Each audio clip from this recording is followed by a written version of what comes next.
하나님의 말씀은 야고보서 5장 1절로 12절 말씀입니다. 야고보서 5장 1절로 12절 말씀, 제가 한 절, 여러분이 한 절 나눠 읽겠습니다. 들으라 부한자들아, 너희에게 임할 고생으로 말미암아 울고 통곡하라.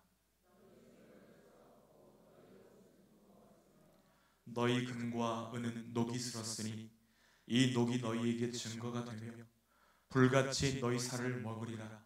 너희가 말세에 재물을 쌓았도다.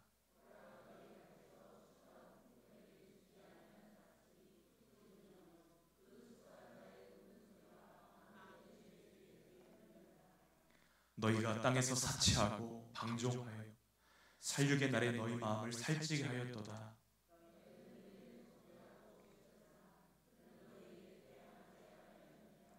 그러므로 형제들아, 주께서 강림하시기까지 길이 참으라. 보라, 농부가 땅에서 나는 귀한 열매를 바라고 길이 참아 이른 비와 늦은 비를 기다리나니,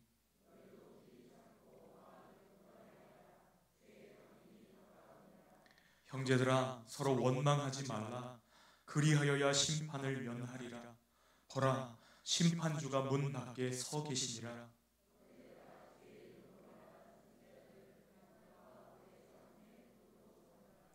보라, 인내하는 자를 우리가 복되다 하나니 너희가 욥의 인내를 들었고 주께서 주신 결말을 보았거니와 주는 가장 자비하시고 긍휼히 여기시는 이시니라.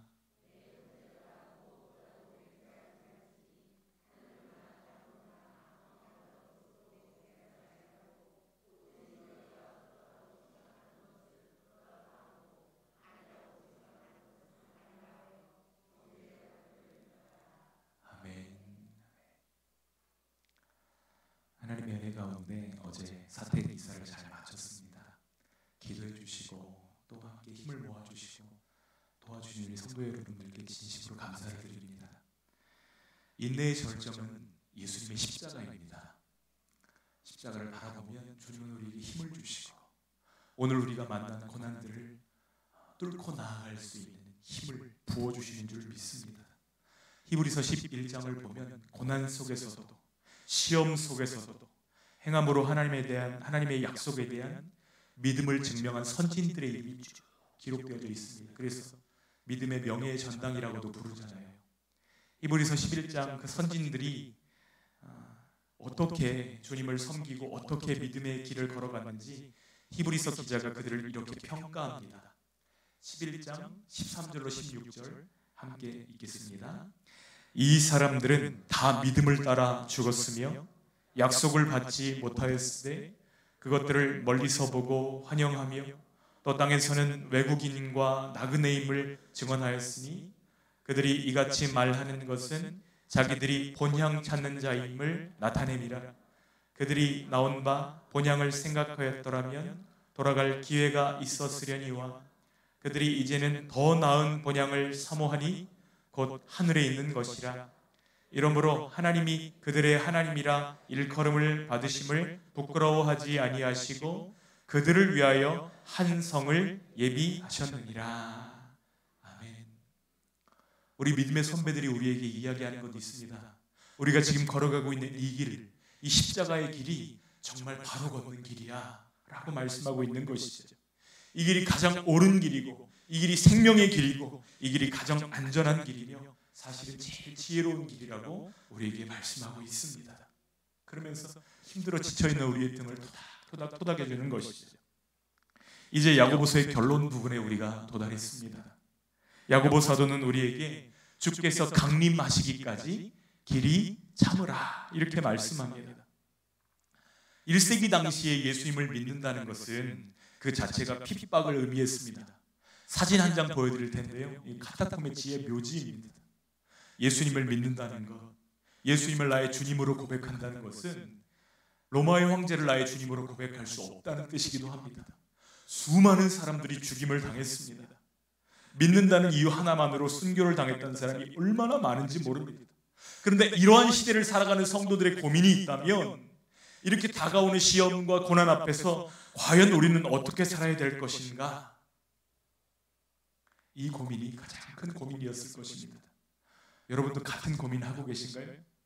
나는 어떻게 살아야 되지? 앞이 잘 보이지가 않고 마음에 무거운 짐이 있고 어려움을 가지고 이 자리에 나오셨다면 정말 잘 오셨습니다. 주님께서 우리의 마음 가운데 말씀해 주시기를 축복합니다. 고난과 핍박 앞에 서 있는 성도들에게 야고보 사도는 시험에 임하는 태도를 말씀하고 있습니다. 인내하고 견뎌내라 이렇게 말씀하고 있습니다. 7절 말씀 다시 한번 읽어볼게요. 그러므로 형제들아 주께서 강림하시기까지 길이 참으라. 보라 농부가 땅에서 나는 귀한 열매를 바라고 길이 참아 이른 비와 늦은 비를 기다리나니. 야고보서를 처음 시작할 때도 이 이야기 본 적 있지 않으세요? 인내를 온전히 이루라 이렇게 편지했죠. 처음에 쓴 이야기를 이제 편지를 마무리하기 이전에 또 반복하고 있습니다. 이 짧은 편지 안에서 계속적으로 같은 내용, 인내, 참아라, 견뎌라 이 내용을 반복하시는 이유가 무엇이죠? 본향을 향해 걸어가는 우리 성도들에게 이 인내가 매우 중요하고 너무나 필요하기 때문에 그렇습니다. 사람들이요 이런 얘기 하더라고요. 하고 싶은 일을 할 때에도 인내가 필요하다고요. 맞습니까? 그렇죠. 오늘 야고보 사도가 말씀하는 이 인내는 두 대상을 향한 오래 참음입니다. 첫 번째는 우리에게 고난을 주는 그 대상을 향해서 오래 참으라는 것이고요. 두 번째는 그들을 향해서 복수를 지연하고 계시는 하나님에 대해서 오래 참으라는 것입니다. 길이 참다라는 단어가 헬라어로 마크로시 메사테라는 단어인데요. 고통을 받으면서도 성급하게 보복하지 않는다 이런 뜻이 있고요. 서둘러 그 고통의 의미를 정하지 않는다 이런 뜻을 가지고 있어요. 그러니까 내가 지금 당하고 있는 이 고통이 하나님의 무능이나 사랑 없음의 결과가 아니고 또 이 고난이 나를 연단하시는 하나님의 손길이라고 너무 빨리 말하지 말라는 것입니다. 솔직하게 모르면 모른다고, 힘들면 힘들다고 말하라는 거예요. 그러나 반드시 하나님의 뜻하신 바가 있고 결코 이 일에 하나님은 무기력한 분이 아니라고 고백하라는 것입니다. 왜 그렇죠? 고난당하는 그 가운데 하나님이 다 보고 계시고 함께하고 계시기 때문입니다. 제가 미켈란젤로의 이야기가 설교 준비하다가 생각나는데요. 정말 천재는 천재다 이런 생각이 들어요. 모든 돌덩어리 안에 조각상이 있다는 것입니다. 다 똑같은 사람들이 돌을 보는데 미켈란젤로의 눈에는 조각상이 돌 속에 들어있다는 거예요. 미켈란젤로의 말만 따르면 조각하는 게 너무 쉽습니다. 돌을 보면 그 속에 다윗도 보이고 모세도 보이고 그래서 그들을 둘러싸고 있는 조각들을 떼내기만 하면 조각이 완성되는 거예요. 앞에 라피에타라는 조각상이 있는데요. 그냥 돌만 떼어냈다고 말하기에는 너무나 훌륭한 실력입니다. 그러나 그의 눈에 보이는 조각이라는 것이 끌과 정과 망치를 통과하기 전에는 다른 사람들 눈에는 나타나지 않습니다. 우리가 당하는 고난이 참 예술가이신 하나님의 손에서 우리를 탁월한 걸작품으로 만들어가는 과정이라는 것을 기억하면서 우리가 이 고난 끝에 계시는 주님을 더 많이 바라보는 저희들 되기를 소원합니다. 이것이 길이 참으라는 말의 본 의미입니다. 야고보는 지금 인내를 이야기하기 위해서 세 가지 스토리를 묶어서 이야기합니다. 첫 번째는 농부가 농사 지을 때 인내하는 것을 잘 보라는 것이고요. 두 번째는 그 인내하는 과정에서 불평하지 말고 원망하지 말라는 것입니다. 세 번째는 인내의 대명사인 욥의 인내를 기억하고 배워라 이렇게 이야기합니다. 먼저 야고보는 주님의 다시 오심을 기다린다는 것이 무엇과 같은지 설명하려고 농부의 비유를 꺼내고 있는데요. 7절, 8절 다시 한번 읽겠습니다. 그러므로 형제들아 주께서 강림하시기까지 길이 참으라. 보라 농부가 땅에서 나는 귀한 열매를 바라고 길이 참아 이른 비와 늦은 비를 기다리나니 너희도 길이 참고 마음을 굳건하게 하라. 주의 강림이 가까우니라. 농부의 인내처럼 길이 참으라. 길이 참으라는 말씀이 이 짧은 구절이 몇 번이나 반복돼요? 3번씩이나 반복하고 강조하고 있습니다. 여러분, 우리는 20분이면 전자 밥솥이 밥을 뚝딱 해냅니다. 버튼만 눌러놓고 기다리면 밥이 됩니다. 그런데 농부가 한 알의 쌀알 그것을 기다리기까지 얼마나 많은 시간을 인내합니까? 기다리고 또 기다리고 새벽부터 논에 나가서 여러 가지 일들을 하잖아요. 농사를 지어보신 분들은 농부에게 얼마나 많은 인내가 필요한지를 아실 것입니다. 저도 어렸을 때 모내기 한번 해본 적이 있는데 모내기 하고 나면 다리에 뭐가 붙어요. 톡톡하게 쌀이 오른 거머리가 붙습니다. 또 이 가만 놔두면은 벼보다 더 빨리 자라는 것들이 많이 있습니다. 무엇이죠? 뽑아주지 않으면 안 돼요. 힘듭니다. 부지런히 손을 올려야지만 벼들이 건강하게 자랍니다. 참 많은 인내가 필요하죠. 근데 이 야고보 사도가 이야기한 팔레스타인 지방은요, 씨를 뿌리고 나서 추수하기까지 약 4개월 정도의 시간이 걸립니다. 강한 햇빛이 있기 때문에 빨리 자라는데요, 그리 길지 않은 시간이지만 비가 귀하기 때문에 농부들은 조바심을 내면서 기다리는 거예요. 그러므로 길이 참고 기다리는 것은 농부들이 해야 될 가장 큰 일입니다. 어떤 일이 가장 큰 일이라고요? 기다리는 거예요. 기다리지 못하고 아직 열매 속이 들어차지 않았는데 그것을 추수해버리면 어떻게 되죠? 그동안 했던 모든 수고가 다 물거품이 되어버리는 것입니다. 그래서 농부가 기다리는 것은 이른 비와 늦은 비입니다. 이른 비는 10월 중순에서 12월 중순까지 내리는 비입니다. 이 비가 내리기 시작하면 싹이 터요. 그리고 늦은 비는 3월부터 4월에 내리는데 알곡을 통통하게 부풀도록 도와줍니다. 이처럼 농부는 이른 비와 늦은 비에 전적으로 의존하기 때문에 아무리 수확이 좋고 열매가 탐스러워도 자기 영광을 주장할 수 없는 것입니다. 물론 그 사이에 김매기도 하고 비유를 주기도 합니다.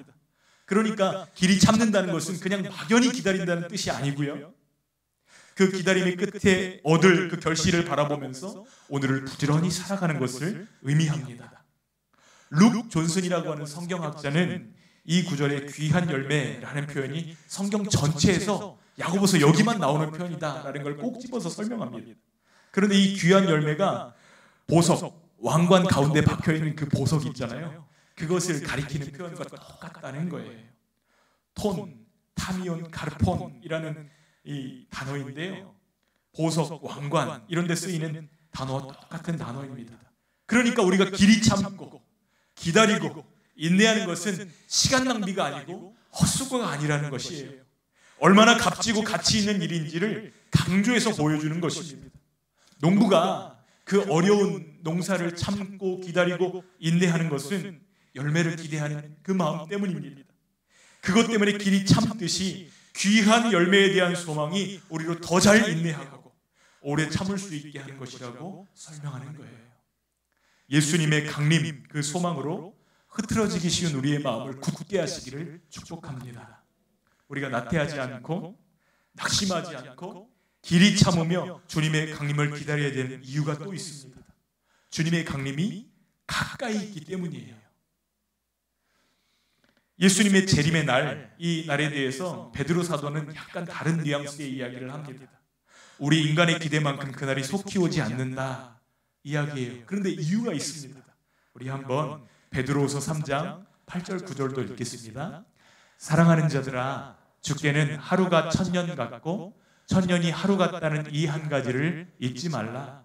주의 약속은 어떤 이들이 더디다고 생각하는 것 같이 더딘 것이 아니라 오직 주께서는 너희를 대하여 오래 참으사 아무도 멸망하지 아니하고 다 회개하기에 이르기를 원하시느니라. 아멘. 주의 날이 가깝다고 얘기했는데 그 날이 그렇게 속히 오지 않는 이유에 대해서 설명하고 있어요. 왜 그렇죠? 우리 모든 사람들이 다 회개하고 주님께 돌아오기를 주님이 무엇보다 원하신다는 것입니다. 그럼에도 불구하고 주의 날이 가깝다는 말에는 두 가지 의미가 있습니다. 물리적으로 주님이 다시 오실 날이 점점 우리에게 다가오고 있다는 거예요. 또 두 번째는 우리가 사는 날이 그 날에 비하면 굉장히 짧다는 것입니다.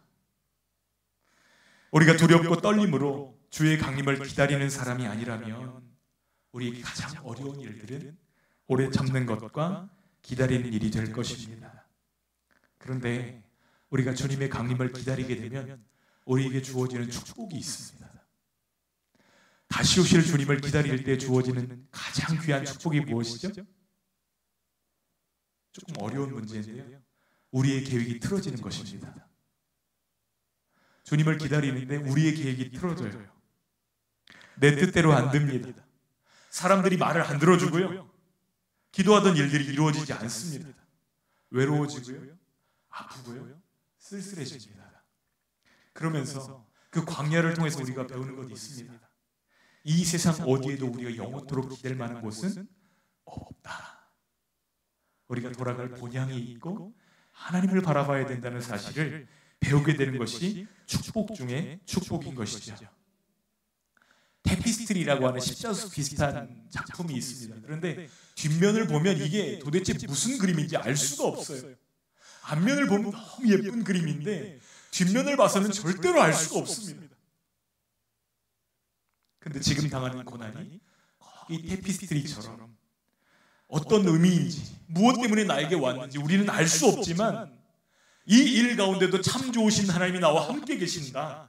또 그 하나님이 나를 지극히 사랑하시기 때문에, 또 그 하나님께는 나를 책임지실 능력도 지혜도 사랑도 있기 때문에 나의 탄식을 찬양으로 바꾸는 우리들 되어지기를 소원합니다. 이 소망이 우리에게서 없다면 우리에게 남는 것은 분노와 원망뿐일 것입니다. 다른 사람들을 보는데 이해가 안 돼요. 왜 저렇게 하지?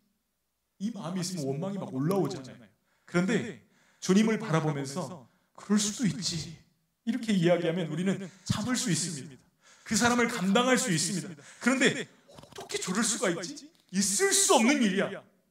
이렇게 말하는 순간 누군가 나의 원망을 지금 받아내야 된다는 사실이죠. 하지만 주의 강림이 있기 때문에, 그 날이 곧 올 것이기 때문에 야고보 사도는 이렇게 권면합니다. 9절, 10절 말씀 읽겠습니다. 형제들아, 서로 원망하지 말라. 그리하여야 심판을 면하리라. 보라, 심판주가 문 밖에 서 계시니라. 형제들아, 주의 이름으로 말한 선지자들을 고난과 오래 참음의 본으로 삼으라. 내 삶의 목표가 정말 주님 사랑하는 것, 여기에 한 초점이 맞춰진다면 누군가를 원망하고 불평하고 저주할 틈이 있을까요, 없을까요? 누군가 원망하고 불평하고 저주하고 있다면 지금 내 삶의 시선이 주님께로부터 많이 비껴나가고 있다는 사실들을 깨달으시면 되는 것입니다. 야고보는 이러한 일들에 대하여 주께서 심판하실 것이고 심판자가 문 뒤에 서 계시다고 말씀하고 있습니다.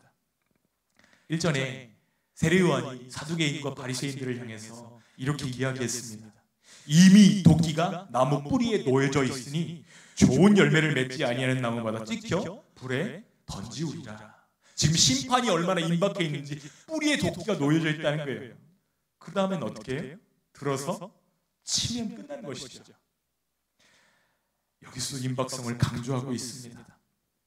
혹시 내가 감당할 수 없는 삶의 문제들 때문에 너무 무겁고 가슴 아파하고 계십니까? 그러나 야고보 사도는 우리에게 권면합니다. 조금만 더 참으십시오. 조금만 더 인내하십시오. 바로 문 밖에 주님이 기다리고 계십니다. 우리의 시커멓게 멍든 가슴을 위로해 주시기 위해 주님이 문 밖에 서 계시고, 원망하고 싶은 마음, 복수하고 싶은 마음, 그거 우리가 갚지 않아도 될 만큼 주님이 가까이 계시다고 말씀하고 계시는 거예요. 그 처분을 우리가 하지 말고 주님께 맡기라는 것입니다. 그런데 이 길을 걸어간 사람이 우리가 처음이 아니에요. 우리만 이렇게 예외적으로 기가 막힌 인생을 사는 것이 아닙니다. 우리만 사는 게 이렇게 힘든 것이 아니라고 말씀하고 있어요. 우리보다 먼저 길이 참고 우리보다 마음을 굳게 하고 신실한 믿음으로 소망을 간직한 이들이 있었다고 말씀합니다. 누구죠? 선지자들입니다. 선지자들이에요. 그래서 야고보는 광야에서 하나님을 원망했던 이스라엘 백성들이 아니라 신실하게 주의 말씀을 순종했던 선지자들을 본받으라고 말씀하시는 것이에요. 선지자는 시대의 양심이었고 최후의 보루입니다. 지금 그림을 하나 보여드리는데요, 다윗을 향하여 바로 당신이 그 사람이요 라고 얘기하는 이 선지자 누구죠? 나단입니다. 다윗의 마음이 불편할까요? 안 불편할까요? 몹시도 불편하고 얼굴이 뜨끈뜨끈했을 것입니다. 아합과 이세벨 앞에서 당신들의 잘못으로 지금 비가 내리지 않습니다. 하나님께서 당신들 때문에 지금 가뭄을 주신 것입니다 라고 지적할 때에 이세벨이 엘리야를 죽이려고 하였습니다. 그래서 선지자들은 늘 기득권자들에게는 눈에 가시 같은 존재였습니다. 눈물의 선지자 예레미야, 왜 눈물을 흘려야만 됐죠? 아무리 말해도 말하고 또 말하고 말로 안 되니까 몸으로 표현하고 별 행동을 다해도 듣지 않으니까 눈물만 흐르는 것이죠. 그래서 눈물로 복음 전했기 때문에 눈물의 선지자 이렇게 부르잖아요. 또 한 선지자에게는 하나님이 이렇게 말씀하십니다. 가서 음란한 여인을 너의 아내로 삼아서 음란한 이 이스라엘 백성을 향한 나의 마음을 깨달으라. 누구죠? 호세아입니다. 쉬운 일이었을까요? 쉽지 않았을 거예요. 그러나 그들의 삶과 그들의 메시지가 다르지 않았기 때문에 결국 이스라엘 백성들은 그들을 통해서 하나님의 음성을 듣게 된 줄 믿습니다. 그리고 이어서 고난의 끝판왕이라고 말할 수 있는 욥의 인내를 보라 이렇게 말씀하시는 것이죠. 11절 말씀도 함께 읽겠습니다. 보라, 우리가 복되다 하나니 너희가 욥의 인내를 들었고 주께서 주신 결말을 보았거니와 주는 가장 자비하시고 긍휼히 여기시는 이시니라. 우리가 아는 대로 욥기를 보면 하나님께서 사단에게 욥을 시험하도록 허락하십니다. 그러나 욥의 신실하심을 믿었기 때문에 그의 목숨만을 손대지 못하도록 딱 막아놓으십니다. 그런데 하루아침에 가진 재산 다 날아갑니다. 아들들이 다 죽임을 당합니다. 그리고 자신의 건강도 심각한 수준으로 떨어지게 됩니다. 그러자 그 모습을 보고 아내가 하나님 욕하고 죽으라고 저주합니다. 견디고 또 견뎠는데 너무 힘드니까 내가 이 땅에 왜 태어났던가 생일을 저주하고 심지어 하나님 앞에 나를 데려가 달라고 죽여달라고 요청합니다. 여러분, 이 행동이 믿음이 없는 것입니까? 우리는 그것이 탄식이라는 것을 잘 알고 있습니다. 힘들 때 주님 저 힘들어요 이렇게 이야기하는 것은 믿음 없는 게 아닙니다. 정말 힘들 때 힘들다고 이야기해 주십시오.